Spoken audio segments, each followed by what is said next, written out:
morning, ma'am.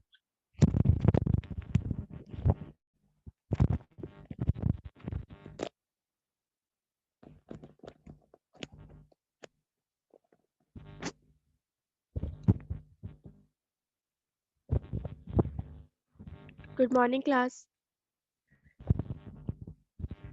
Good morning.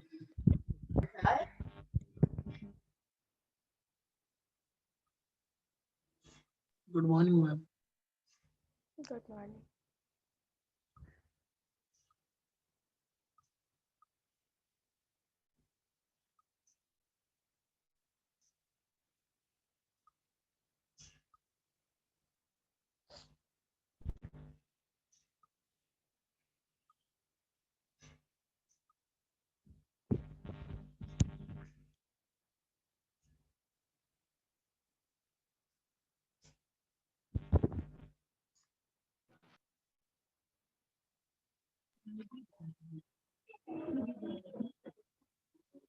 Good ठीक है, morning, तो ma'am. कल हमने गुड मॉर्निंग कमर्शियल बैंक्स तक कर लिया था।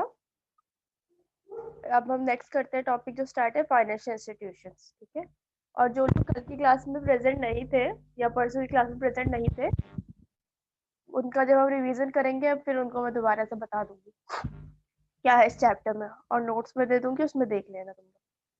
ठीक है, क्योंकि सिलेबस अभी बहुत सारा बचा हुआ है, जब मैं दोबारा से सब स्टार्टिंग से कराने लगी तो बहुत टाइम लग जाएगा। तो हमने कमर्शियल बैंक कर लिया था। अब हमारा जो नेक्स्ट आ रहा है टॉप सोर्स ऑफ फाइनेंस, वो है हमारा financial institutions. The state and general government have established many financial institutions to provide finance to companies. They are called development banks. These are IFCI, ICICI, IDBI, LIC, and UTI, etc. ठीक है, इससे पहले हमने पढ़ते commercial banks. Commercial banks क्या करते थे, वो लोग लोन प्रोवाइड करते थे, बट वो एक नॉर्मल बैंकिंग की तरह फंक्शन करते थे। ठीक है, और फाइनेंशियल इंस्टीट्यूशंस क्या होते हैं, इनका काम ही होता है लोन प्रोवाइड करना। बैंक का काम लोन प्रोवाइड करना नहीं होता, उनका काम होता है डिपॉजिट लेना और डिपॉजिट देना, उनका ये मेन काम होता है। और जो फाइनेंशियल इंस्टीट्यूशंस होते हैं, उनका मेन काम होता है लोन प्रोवाइड करना और उस पर इंटरेस्ट चार्ज करना। तो जो स्टेट और सेंट्रल गवर्नमेंट है, उन्होंने काफी ऐसे फाइनेंशियल इंस्टीट्यूशन एस्टैब्लिश किए हुए हैं बिजनेसेस के लिए, और इनको इन्हीं जो फाइनेंशियल इंस्टीट्यूशन होते हैं, इनको डेवलपमेंटल बैंक भी कहते हैं, डेवलपमेंट बैंक। तो कभी भी तुम्हारे पेपर में आ गया कि नेम एनी 2 या 3 डेवलपमेंट बैंक, तो तुम्हें ये डेवलपमेंट बैंक जो है इनके नाम लिखने हैं, जो है IFCI, ICICI, IDBI, LIC and UTI। ये सेंट्रल गवर्नमेंट और स्टेट गवर्नमेंट ने एस्टैब्लिश कर रखे हैं। इनके मेरिट्स क्या होते हैं, long term finance. Financial institution provide long term finance which is not provided by commercial bank. ठीक है, इनका बेनिफिट क्या है, ये लॉन्ग टर्म फाइनेंस हमें प्रोवाइड करता है कंपनी को। कमर्शियल बैंक क्या करता है, वो ज्यादा से ज्यादा 5 साल के लिए प्रोवाइड कर सकता है, उससे ज्यादा टर्म के लिए वो नहीं प्रोवाइड कर सकता। और जो फाइनेंशियल इंस्टीट्यूशन है, ये 5 साल से भी ज्यादा के लिए प्रोवाइड करता है loan. Managerial advice, they provide financial, managerial and technical advice to business firm। ठीक है, और ये जो फाइनेंशियल इंस्टीट्यूशंस होता है, इसमें इनको इनके पास बहुत ज्यादा फाइनेंस की नॉलेज होती है, क्योंकि इसमें जो भी एम्प्लॉयज होते हैं ना, काफी ज्यादा एजुकेटेड होते हैं उस फील्ड में। तो ये लोग एडवाइस करते हैं, मैनेज जो भी बिजनेस मैन होते हैं या बिजनेस मैनेजमेंट होती है, उनको एडवाइस करते हैं कि कहाँ अगर आप इन्वेस्ट करोगे तो ज्यादा सी होगा, कौन सा लोन लोगे तो ज्यादा बेटर होगा। थर्ड है हमारा easy instalment. Loan can be made in easy installments. It does not prove to be much of a burden on business। ठीक है, इसकी जो इंस्टॉलमेंट्स होती है ना, वो भी काफी कम होती है। अब ऐसा है कि तुमने मान लो 10,000 का लोन लिया, और तुम्हें वो 2 साल में देना है, तो तुम्हें 5-5 हजार करके देना पड़ेगा। ठीक है, तो एक साल में तुम्हें 5,000 देना पड़ेगा। वैसे ही तुमने दोबारा मान लो तुमने 10,000 का लोन लिया और तुम्हें 10 साल में देना है, तो एक साल में तुम्हें 1-1 हजार करके देना पड़ेगा, और जो भी इंटरेस्ट बनेगा। ठीक है, तो उसमें क्या होगा, तो कंपनी का उसमें बर्डन कम आता है इंटरेस्ट का। तो इंटरेस्ट तो पे करना पड़ता है, पर बर्डन कम आता है। 40 है easy availability. The funds are made available even during the period of depression. ठीक है। जो भी फाइनेंशियल इंस्टीट्यूशंस होते हैं वो बेसिकली उनके पास हमेशा फंड्स अवेलेबल रहते हैं क्योंकि वो काम ही इस चीज का करते हैं। तो इसमें क्या होता है, फंड्स हमेशा अवेलेबल रहते हैं तो कभी भी अगर बिजनेसमैन को रिक्वायर होती है फंड्स की तो फाइनेंशियल इंस्टीट्यूशन से कभी भी ले सकते हैं। इवन डिप्रेशन के पीरियड में भी ले सकते हैं। डिप्रेशन पीरियड मतलब होता है, इन्फ्लेशन मतलब होता है जब बहुत ज्यादा महंगाई हो जाती है, और डिप्रेशन मतलब होता है जब बहुत ही ज्यादा चीजें सस्ती हो जाती है, हर चीज का डिमांड कम हो जाता है। ठीक है, तो बहुत ही ज्यादा जब कंट्री की इकोनॉमी लो हो जाती है उस टाइम भी अवेलेबल कराती है फंड्स को। उसके बाद आया limitations and demerits, more time consuming. The procedure for granting loan is time consuming due to rigid criteria and many formalities. अब ये जो होते हैं लॉन्ग टर्म लोन प्रोवाइड करते हैं तो इनका भी काफी ज्यादा क्राइटेरिया होता है, फॉर्मेलिटीज होती है, पहले उनको फुलफिल करना पड़ता है। अगर उस कैटेगरी में आप आते हो, क्राइटेरिया में आते हो, तभी आपको लोन मिल सकता है, वरना नहीं मिल सकता।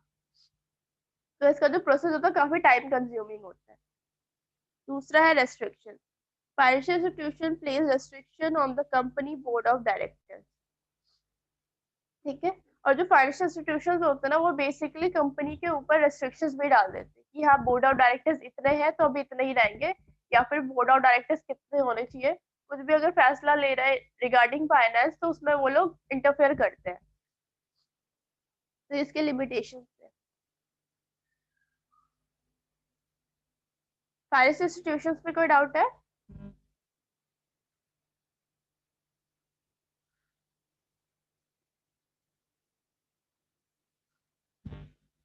कोई डाउट नहीं है फाइनेंशियल इंस्टीट्यूशंस में?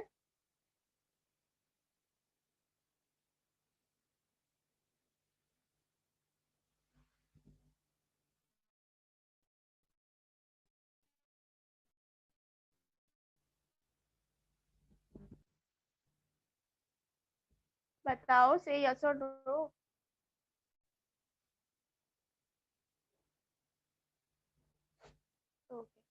ओके, सबको No, मेरी ma'am. आवाज तो क्लियर है? किसी कोई प्रॉब्लम हो तो बता देना। Okay, ma'am. ओके, तो इसके बाद आ रहा है हमारा international source of business finance. ठीक है, अब तक हमने क्या क्या विद इन द कंट्री हमारे पास क्या क्या सोर्सेज है वो हमने पढ़े हैं। अब नेक्स्ट हमारा आ रहा है कि इंटरनेशनल कौन कौन से सोर्सेज होते हैं हमारे बिजनेस फाइनेंस। तो पहला है हमारा commercial bank. Commercial bank provide foreign currency loans for business all over the world. Standard Chartered Bank is an important organization for foreign currency loan to the Indian industry.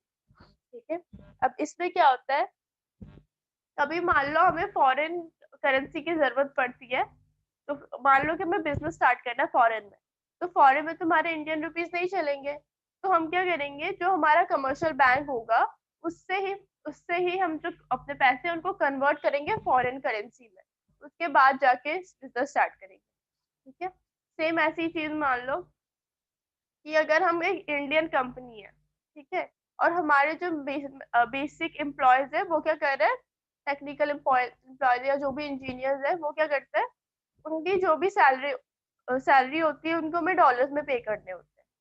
अगर उनकी requirement होती है, मान लो कि वो 6 मंथ इंडिया में रहते हैं, काम करते हैं, 6 मंथ अपने जो भी है नेटिव वहां रहते हैं, तो उस टाइम में भी क्या होता है, हमें अपनी कमर्शियल बैंक की ही हेल्प लेनी पड़ती है ताकि जो इंडियन रुपीज है उनको फॉरेन करेंसी में कन्वर्ट करके जो भी रिक्वायरमेंट है उनको फुलफिल किया जाए। इसमें कमर्शियल बैंक हमारी हेल्प करता है। दूसरा है international agency and development bank.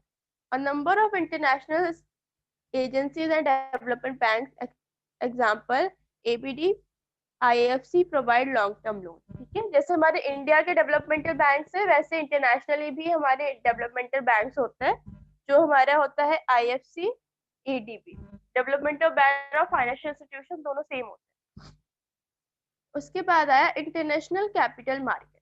ठीक है, अब बात आ गई इंटरनेशनल कैपिटल मार्केट की। हमारे इंडिया का भी शेयर मार्केट होता है, कैपिटल मार्केट होता है, वैसे इंटरनेशनल भी होता है। जब कभी हमें इंडिया में शेयर इशू करते हैं या डिबेंचर इशू करते हैं तो हम कहाँ इशू करते हैं, कैपिटल मार्केट में। तो वैसे ही इंटरनेशनल कैपिटल मार्केट में भी हमारी कुछ चीजें होती है जहाँ से हम जो फाइनेंस है उसको कलेक्ट कर सकते हैं। तो फर्स्ट है हमारा GDR.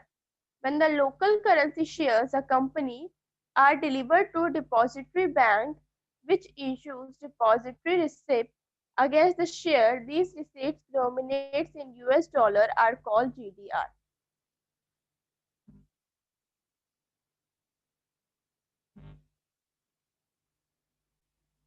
ठीक है, इसमें क्या बोल रखा है, जब भी किसी लोकल कंपनी के शेयर्स हम डिपॉजिट करते हैं बैंक में, ठीक है, और उसके बदले में हमें पैसे मिलते हैं, तो वो बेसिकली क्या होता है, फॉरेन करेंसी में मिलते हैं हमें. कहाँ गया, हाँ, उनको हम कहते हैं GDR. ठीक है, एक और मैं बता देती हूँ. जब भी कोई हमारे लोकल शेयर होते हैं किसी भी कंपनी का, उसको हम क्या करते हैं, डिपॉजिटरी बैंक जो होता है हमारा, डिपॉजिट जो भी नॉर्मल हमारा बैंक होता है, उसमें हम बिजनेस डिपॉजिट करता है, और उसके बदले जो रिसिप्ट मिलता है, जो उसको पैसे मिलते हैं, वो क्या होता है, हमारे US डॉलर्स में होते हैं. उसको हम कहते हैं GDR. ठीक है, इंटरनेशनल कैपिटल मार्केट की बात हो रही है.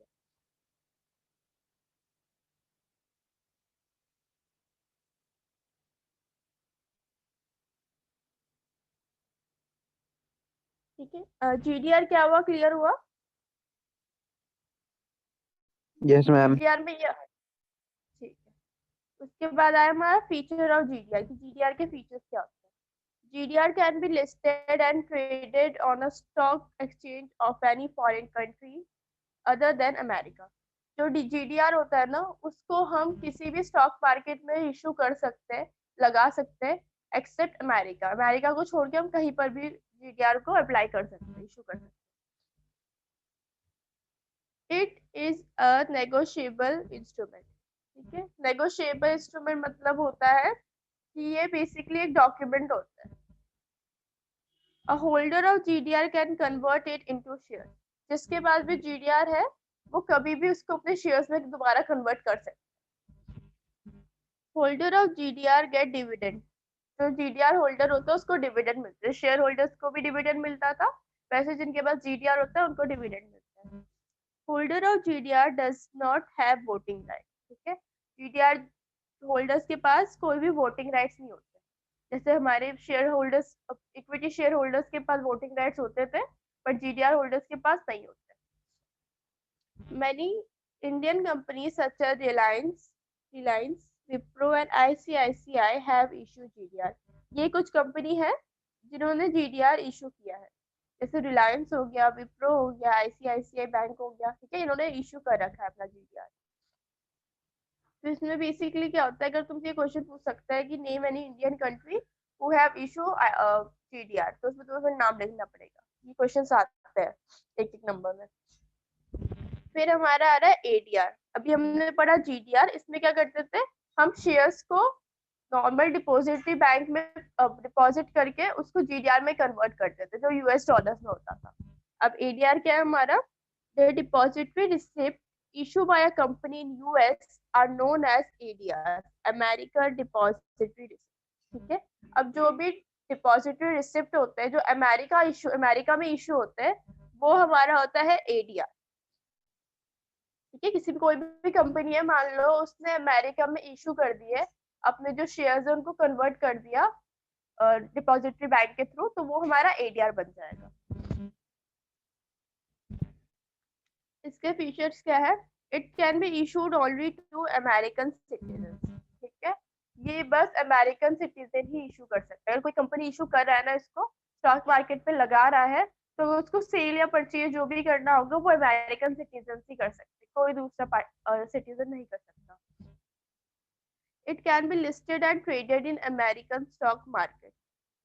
इसको हम अमेरिकन स्टॉक मार्केट में लिस्ट कर सकते हैं और ट्रेड कर सकते हैं, ट्रेडिंग कर सकते हैं स्टॉक की. Indian company such as Infosys, Reliance issue ADR. ठीक है, ये इंडियन कुछ कंपनी है जो ADR इशू करती है, इसमें से हमारा इन्फोसिस है और रिलायंस है. अब आया हमारा difference between ADR and GDR. GDR और ADR में क्या क्या डिफरेंस है हमारे. तो पहले तो listing only in American stock exchange. जो ADR है उसको बस हम अमेरिकन स्टॉक एक्सचेंज में ही लिस्ट कर सकते हैं. और GDR क्या है, anywhere in the world less liquid. ठीक है, इसको हम किसी भी वर्ल्ड में किसी भी जगह कर सकते हैं एक्सेप्ट अमेरिका। लिक्विडिटी, मोर लिक्विड, लेस लिक्विड। अब यहाँ लिक्विड मतलब क्या होता है, यहाँ लिक्विडिटी का मतलब ये होता है कि हम कितनी जल्दी उस चीज को पैसों में कन्वर्ट कर सकते हैं, ठीक है, वो हमारा लिक्विडिटी होती है। जो एडीआर होता है उसको बहुत जल्दी कंपैरेटिवली जीडीआर जल्दी कन्वर्ट कर सकते हैं पैसों में, तो इसलिए हमारा ये मोर लिक्विड है। और जीडीआर क्या होता है, कंपैरेटिव टू एडीआर ये लेस लिक्विड होता है, इसको हम जल्दी से पैसों में कन्वर्ट नहीं कर सकते। शेयर होल्डर्स एडीआर के कौन से होते हैं, ओनली अमेरिकन सिटीजन, और जीडीआर के होते हैं all over the world citizen. फिर थर्ड है हमारा foreign currency convertible board, FCBA. The FCCB are issued in a foreign currency and carry a fixed interest rate. These are listed and traded in foreign stock exchange and similar to debentures. ठीक है, अब हमारा क्या है ये FCCB जो है foreign currency convertible bonds, ये हमारे बॉन्ड्स होते हैं, ठीक है। ये बेसिकली क्या होता है, ये किसी भी फॉरेन करेंसी में इशू किया जाता है और इनका जो भी होता है इंटरेस्ट रेट वो फिक्स रेट होता है, ठीक है, फिक्स रेट पे इनको इंटरेस्ट पे करना पड़ता है। तो these are listed and traded in foreign stock exchange and similar to debentures, ठीक है। ये क्या होता है, इनको भी हम फॉरेन एक्सचेंज में, फॉरेन शेयर एक्सचेंज में इशू कर सकते हैं, ट्रेड कर सकते हैं, और ये डिबेंचर्स की तरह होता है, मतलब ये हमारा एक लोन की तरह होता है। इससे पहले जो दो हमने पढ़ा वो हमारे शेयर्स की तरह होता है, क्योंकि उसमें हमारे शेयर होल्डर्स होते हैं, ठीक है, जीडीआर और एडीआर में। पर एफसीसीबी में क्या होता है, इसमें हमारा कोई शेयर होल्डर नहीं होता, ये एज अ लोन हमारे पास डॉक्यूमेंट होता है, ठीक है। तो ये हमारे पॉइंट्स हैं जीडीआर के। जीडीआर की कौन सी, जीडीआर एडीआर फॉरेन करेंसी। इसके बाद आ रहा है हमारा इंडियन डिपॉजिटरी रिसिप्ट, मतलब IDRS। अब इंडियन डिपॉजिटरी रिसिप्ट हमारा क्या है, अब तक हमने इंटरनेशनल के बारे में पढ़ा, फॉरेन के बारे में पढ़ा, हम इंडियन के बारे में पढ़ेंगे। IDRS are like GDR or ADR except the issuer is a foreign company raising funds from Indian market. IDRs are rupee denominated, they are listed on any Indian stock exchange, ठीक है। अब IDR में क्या होता है, जो हमारे foreign वाले थे, इंटरनेशनल मार्केट में क्या होता था कि दूसरे कंट्री वाले, इवन हमारी जो कंट्री थी वो जाके फॉरेन में इशू करती थी फाइनेंस के लिए। और आईडीआर में क्या होता है, बाकी वर्ल्ड के जितने भी कंट्रीज है, चाहे अमेरिका हो या जो भी कंट्रीज है, वो आके इंडिया में इशू करती है और हमसे फंड्स रेज करती है, ठीक है। और ये जो फंड रेज होता है ये हमारे इंडियन रुपीज में होता है, पहले हमारे डॉलर में होता है इंटरनेशनल वाले में, और हमारा जो इंडिया में जो होता है वो हमारे इंडियन रुपीज में होता है। उनको पहले अपने जो भी शेयर्स होते हैं उनको इंडियन रुपीज में कन्वर्ट करना पड़ता है डिपॉजिटरी बैंक में, आफ्टर दैट उसकी ट्रेडिंग होती है, वो हमारा IDRS होता है। और ये जो भी IDRS होते हैं वो हमारे इंडियन स्टॉक एक्सचेंज में लिस्ट किए जाते हैं। अब इशू प्रोसीजर ऑफ IDRS को प्रोसीड कैसे करते हैं, मतलब उसका प्रोसीजर क्या है, कैसे होता है। तो पहले हमारा इशूइंग को फॉरेन, दूसरा है हमारा oversee custodian in bank, Indian depository, Indian investors. First, a foreign company hands over the share of OCB if requires approval from Finance Ministry to act as a custodian, ठीक है। सबसे पहले क्या होता है, जो कन्वर्ट करने वाला होता है डिपॉजिटरी बैंक, उसको सारे शेयर्स दे देते हैं जो भी फॉरेन कंपनी होती है। दूसरा स्टेप क्या होता है, the OCB request ID to issue share in the form of IDR, ठीक है। कुछ डॉक्यूमेंटेशन होता है, कुछ IDs होती है, वो उनको प्रोवाइड किया जाता है इन फॉर्म ऑफ IDR। उनको जो शेयर्स होते हैं इन फॉर्म ऑफ IDR, उनको वो ID प्रोवाइड की जाती है कि आपकी ये ID है। तीसरा स्टेप क्या है, the ID converts the issue with the foreign currency into IDR and into Indian rupees. जो वो ID दी जाती है वो किस चीज में हेल्प करती है, वो फॉरेन अमाउंट को, जो भी फॉरेन पैसे होते हैं उनको कन्वर्ट कर देती है इंडियन रुपीज में। After that, lastly, the ID issues them to intending investor. ठीक है, लास्ट में वही जो पार्टी होती है वही उनको जो इन्वेस्टर्स होते हैं, इंटरेस्टेड इन्वेस्टर्स होते हैं, उनको ढूंढने में हेल्प करती है। तो पहला स्टेप हमारा क्या है कि जो कंपनी होती है फॉरेन कंपनी, वो जो भी हमारा डिपॉजिटरी बैंक होता है उसको जो शेयर्स होते हैं वो दे देता है। दूसरा क्या होता है, जो शेयर्स हो जाते हैं उनके बदले में उनको आईडी दी जाती है, आईडीआर के फॉर्म में। आफ्टर दैट जो उनको आईडीआर मिलता है वो कन्वर्ट किया जाता है फॉरेन करेंसी से इंडियन रुपीज में। और फोर्थ क्या है, जो आईडीआर है उसको फिर अवेलेबल किया जाता है इंटेंटिंग इन्वेस्टर्स को, जो लोग जो इंटरेस्टेड होते हैं उनको फिर क्या कहते हैं इसको, जो भी इंटरेस्टेड इन्वेस्टर्स होते हैं ना, तो उनको बेसिकली फिर मतलब इसका पब्लिशिंग किया जाता है, एडवर्टाइजमेंट किया जाता है कि ये आइडिया आए हुए हैं। तो इसमें क्या होता है, जो भी इंटरेस्टेड इन्वेस्टर्स होते हैं उनके लिए अवेलेबल किया जाता है ताकि वो लोग जाके इस पे इन्वेस्ट कर सके और जिस कंपनी को फाइनेंस की रिक्वायरमेंट है वो उनको फुलफिल कर सके। ठीक है, इंडियन डिपॉजिटरी रिसिप्ट में कोई प्रॉब्लम है?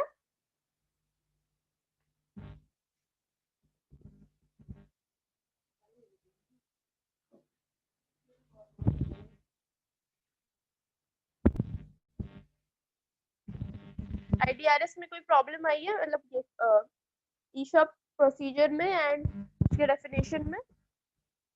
आइए तो बताओ, मैं दोबारा बताऊंगी फिर।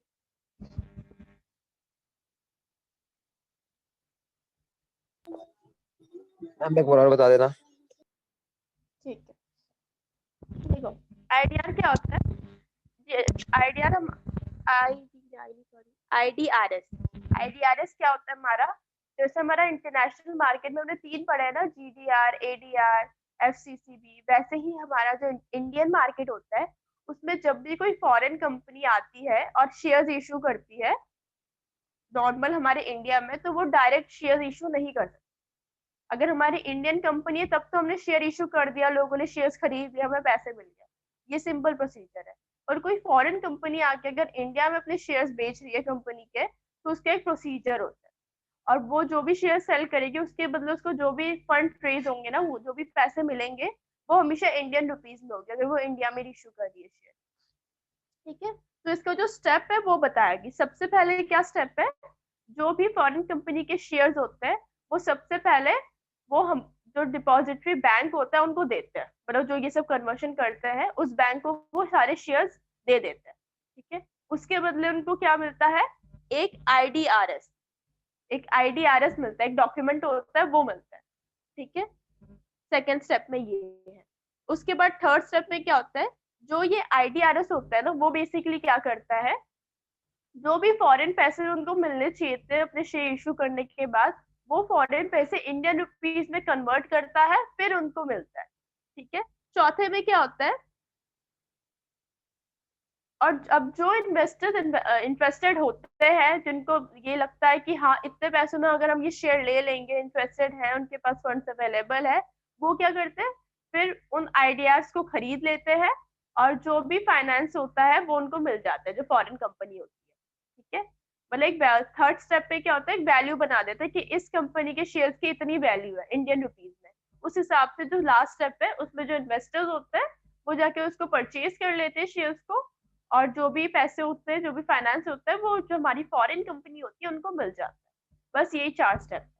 पहले स्टेप में इशू किया गया है, दूसरे स्टेप में हमने मतलब जो डिपॉजिटरी बैंक है उन्होंने आईडीआर इशू किया है, शेयर्स के फॉर्म में जो भी हमें शेयर्स मिला था उसके फॉर्म में आईडीआर इशू किया है। तीसरे में क्या किया है, आईडीआर से कन्वर्ट हुआ है हमारा foreign currency value to Indian rupees value. और फोर्थ स्टेप में क्या हो गया, जो शेयर होल्डर्स है या फिर जो इन्वेस्टर्स है उन्होंने क्या किया है, उन्होंने उस जो भी वैल्यू हुई है उस शेयर्स की उसको परचेज कर लिया है, और जो फाइनेंस की रिक्वायरमेंट थी फॉरेन कंपनी को वो उसको मिल जाती है। ठीक है, अब क्लियर हुआ? Yes ma'am. ठीक है, इसके बाद आया हमारा features of IDRs. IDRs are issue by any foreign company. ठीक है, जो आईडीआरएस है वो कोई भी फॉरेन कंपनी इशू कर सकती है। The IDRs can be listed on any Indian stock exchange. India जो स्टॉक एक्सचेंज होता है उसमें IDR जो होता है वो लिस्टेड होता है. A single IDR can represent more than one share, such as one IDR is equal to 10 shares. ठीक है, ये भी होता है कि एक IDR जरूरी नहीं है कि हमेशा एक शेयर्स को ही डिफाइन करे, एक से ज्यादा शेयर्स को भी रिप्रेजेंट कर सकता है. The holders of IDR have no right to vote in the company. IDR holders के पास कोई राइट नहीं होता, राइट टू वोट नहीं होता. The IDRs are in rupees domination. जो IDR होता है वो रुपीज डोमिनेशन में होता है, डॉलर में नहीं होता. इसके बाद आया हमारा advantage of IDR. It provides additional investment opportunity to Indian investment for overseas investment. ठीक है, तो पहला एडवांटेज तो ये है कि एक अपॉर्चुनिटी क्रिएट करता है जिसमें क्या होता है, जो इंडिया के इन्वेस्टर्स होते हैं वो ग्लोबल लेवल पे भी इन्वेस्टमेंट कर सकते हैं, ग्लोबली भी अपने जो बिजनेस है उनको एनलार्ज कर सकते हैं. दूसरा है it satisfy the capital need of foreign company. ठीक है, दूसरा ये है कि अगर फॉरेन कंपनी को कैपिटल नीड हो रही है तो फिर वो अगर ऐसे करते हैं तो उनकी जो कैपिटल नीड होती है वो भी फुलफिल हो जाती है.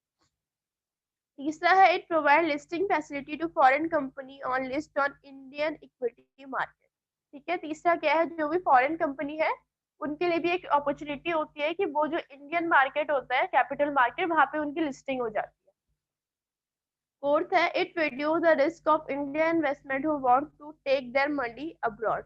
ठीक है, ये बेसिकली उनके लिए हेल्प करता है जो लोग सोचते हैं कि बाहर वो अपना बिजनेस स्टार्ट करेंगे तो उनको इनिशियली सबको स्टार्ट करना पड़ेगा, पर अगर वो बाहर की कंपनी में धीरे धीरे अपना पैसा इन्वेस्ट कर रहे हैं, उनके शेयर्स परचेज कर ले रहे हैं, तो उसमें क्या हो रहा है, एक तरह से देखा जाए तो उनका ओनरशिप डेवलप हो ही जा रहा है, तो उनको इनिशियली स्टेज पे जाके वहां पे कुछ स्टार्ट नहीं करना पड़ेगा. तो इंडियन इन्वेस्टर्स के लिए ये बहुत ज्यादा बेनिफिशियल होता है.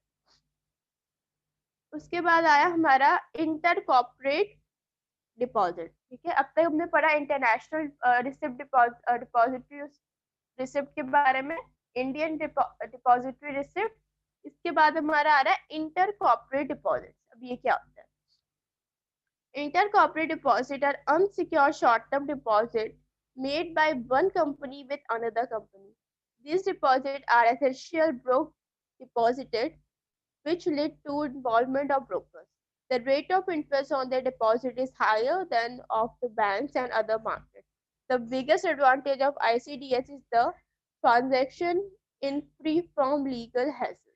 ठीक है, अब इंटर कॉर्पोरेट डिपॉजिट मतलब क्या, इंटर कॉर्पोरेट से समझ जाओ कि ये एक कंपनी से दूसरी कंपनी के बीच का ट्रांजैक्शन है.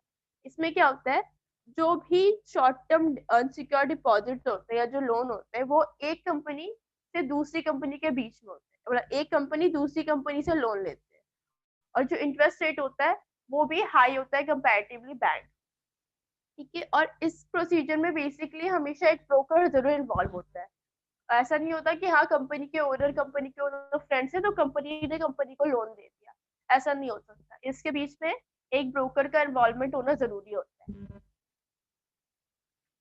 रेट ऑफ इंटरेस्ट को बता दिया मैंने.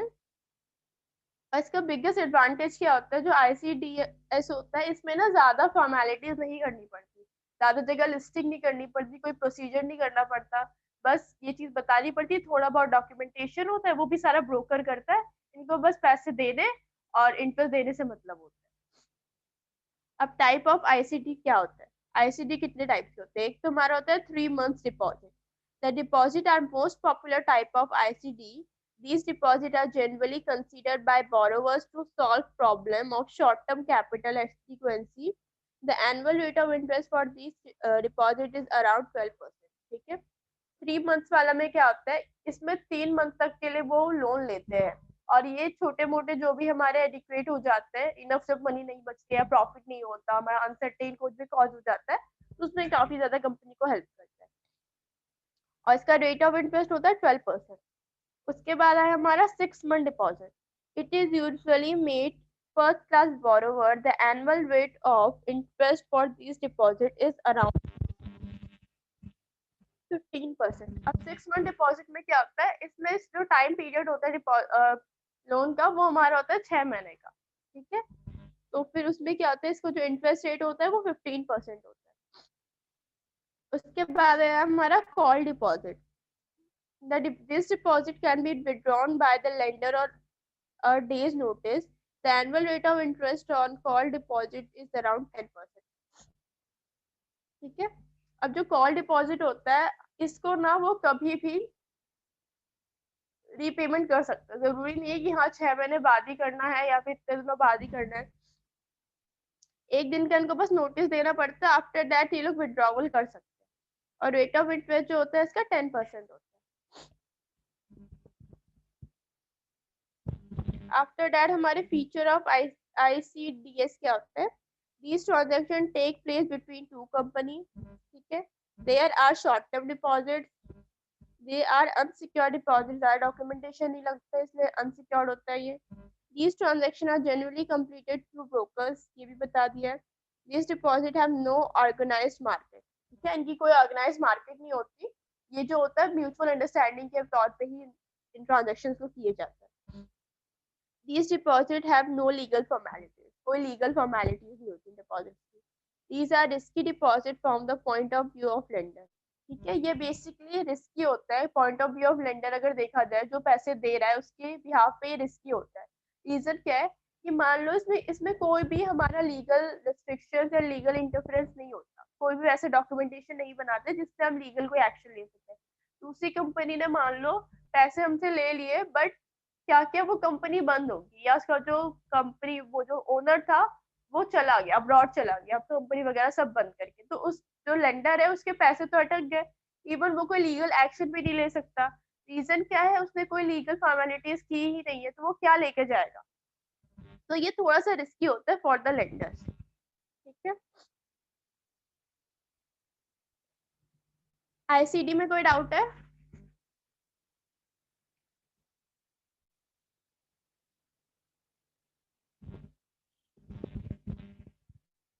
यहाँ हमारा चैप्टर खत्म हो रहा है. तुम्हारा जो न्यूमेरिकल था वो बच गया. उसको हम कल करेंगे. इंटरेस्ट हमारा ये जो न्यूमेरिकल है इजी है. बस तुम्हें परसेंटेज निकाल के बस फॉर्मूले में जो ये ग्राफ है इसमें डाल देना और कुछ नहीं. इसका भी बस तुम्हें पैटर्न पता होना चाहिए. बाकी इजी है.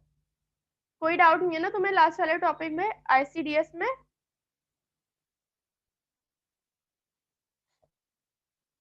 देख लो एक बार कोई डाउट हो तो. इसमें एक मिनट देख रहा हूँ.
कोई डाउट नहीं है. ठीक है. फिर कल हम इस चैप्टर का ब्रीफिंग कर लेंगे और नोट्स मैं आज भेज दूंगी.